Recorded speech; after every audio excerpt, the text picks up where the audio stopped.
இளைய பிள்ளைன்னு சொல்லுகிறான், தகப்பனே எனக்கு உரியதை என்ன பண்ணுங்க, எனக்கு கொடுத்துடுங்க. அப்ப அவன் சொல்லுறான், ஆண்டவர் தகப்பனே நான் சம்பாதித்தது அல்ல, நீங்க சம்பாதித்ததுல எனக்குரியது என்ன பண்ணுங்க, எனக்கு கொடுத்து. யாக்கோபு அழகாய் ஒரு வார்த்தையை சொல்லுகிறான், 2 பரிவாரம்.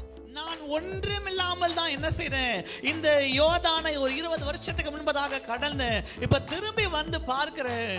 ஒரு நாள் வெறுமையா இருந்த வாழ்க்கை கர்த்தர் நிறைவாய் மாற்றி இருக்கிறார். ஆமென் சொல்லுங்களே.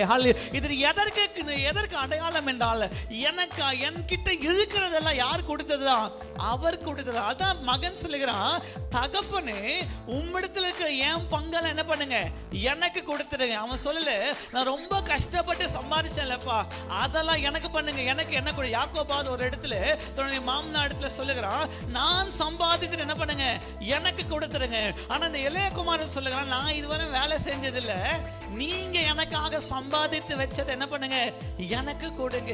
அப்ப உங்களுக்கு எனக்கு ஒரு காரியம் புரியணும், நான் ஆசீர்வாதமா இருக்கிறேன் என்றால் அதுக்கு காரணம் அவர் எனக்கு கொடுத்திருக்கிறார். ஆமென் சொல்லுங்க.